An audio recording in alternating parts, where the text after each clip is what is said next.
वक्फ bill के खिलाफ आज प्रदर्शन है दिल्ली के जंतर मंतर पर। धरना प्रदर्शन या मुस्लिम पर्सनल लॉ बोर्ड ये प्रदर्शन करेगा। आपको बता दें विपक्षी पार्टी के नेता भी शामिल होंगे।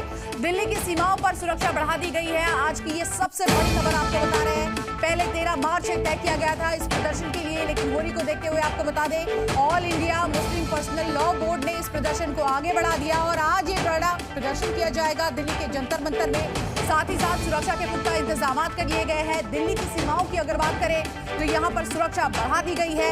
साथ ही साथ बड़ी खबर यह है कि विपक्षी पार्टियों के नेता भी इस प्रदर्शन में शामिल होंगे और अब देखना होगा कि कौन कौन से नेता इस प्रदर्शन में शामिल होते हैं, कौन कौन से बड़े चेहरे यहाँ पर नजर आते हैं।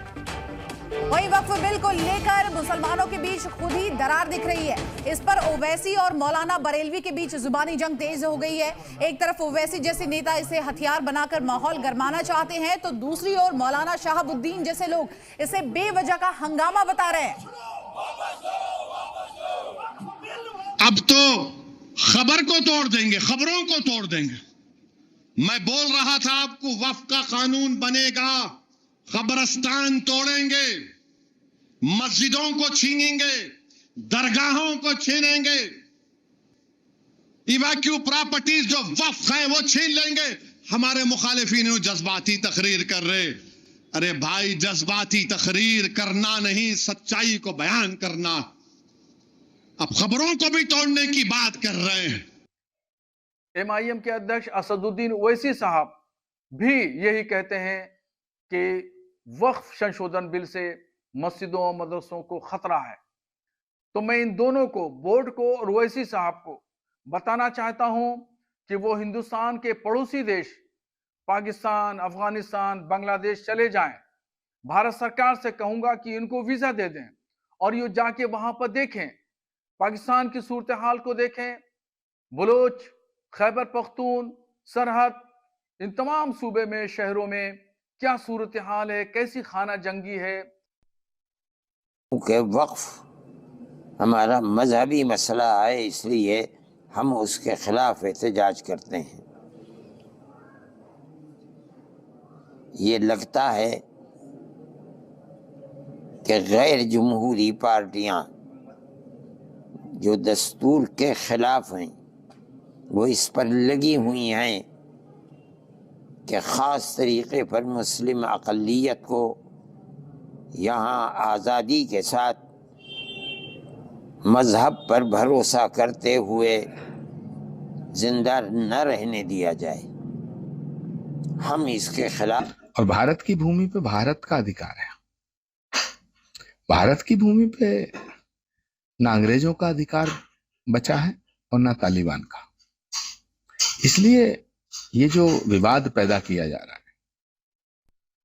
ये प्रासंगिक नहीं है, ये इररिलेवेंट है, इसका कोई रेलिवेंस नहीं है। लेकिन बड़े अफसोस के साथ मैं कह रहा हूं कि वो बांग्लादेश, तालिबान और पाकिस्तान से गाइड हो रहे हैं।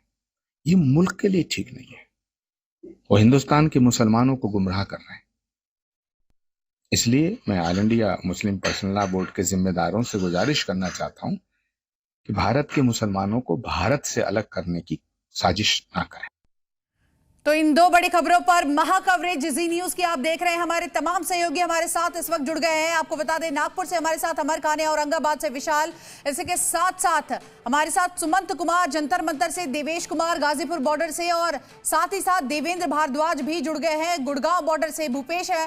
देश भर से तमाम रिपोर्टर्स हमारे साथ इस वक्त जुड़े हैं। एक बड़ी टीम जी न्यूज की ग्राउंड जीरो पर मौजूद है। इन तमाम चेहरों को आप देख सकते हैं जो कि पल पल की अपडेट देंगे। और सीधे सबसे पहले रुक करते हैं सुमंत कुमार का जंतर मंतर से। सुमंत, किस तरह की सुरक्षा व्यवस्था वहां पर की गई है, क्योंकि आप देखिए तमाम विपक्षी दल के नेता भी आज वहां आने की संभावना जताई जा रही है।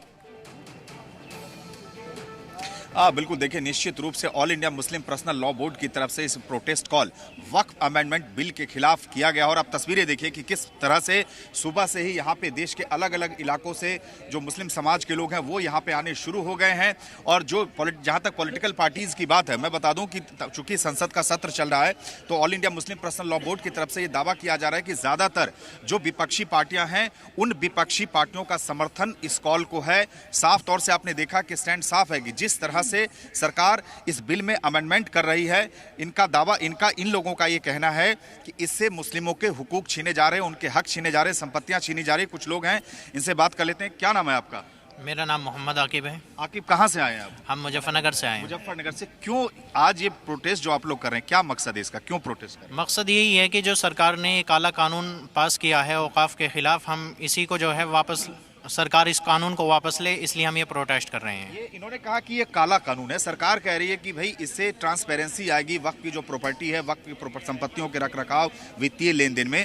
तो ये जो कह रहे हैं काला कानून कैसे है, क्यों है? सरकार ने अभी तक भला तो कहीं पे किया नहीं, ना कोई इस तरह को मसला किया, बल्कि जब भी कोई विकास का मसला आता है और लोग इसके ऊपर आवाज़ उठाते हैं तो सरकार ऐसे मुद्दे लाकर डाल देती है। सरकार हर तरीके से बिल्कुल फेल हो चुकी है। क्या सरकार का ये तर्क कि इससे वक्त के प्रॉपर्टी के रखरखाव में, वक्त में वित्तीय लेन देन में पारदर्शिता आएगी, आप सहमत नहीं है? ज्वाइंट पार्लियामेंट्री कमेटी बनी, संसद के सामने मामला आया, लेकिन उनकी किसी की बात मानी कहाँ गई, इनको सबको रद्द कर दिया गया है। बिल्कुल सुमन, सरकार ही अपनी मनमानी जो चला रही है, हम इसको किसी भी सूरत में बर्दाश्त नहीं करेंगे, ना पास होने देंगे। बिल्कुल, देखिए साफ तौर से संदेश है जंतर मंतर से कि किसी भी सूरत में इस बिल को पास नहीं होने देंगे। सरकार की जो नीयत है वो बहुत साफ नहीं है और साफ तौर से कह रहे हैं कि ये जो कानून है वो बिल्कुल मुस्लिम समाज के खिलाफ है और इसी वजह से। जी जल्दी से आप कुछ कहना चाहते हैं, संक्षेप में बताइए। मैं कहना चाहता हूँ, आपने कहा है कि इनकम बढ़ जाएगी, किसानों की कहाँ दो, इनकम में पारदर्शिता आएगी। हाँ, किसानों की कितनी इनकम बढ़ गई है, किसान जो है हर रोज मर रहे हैं।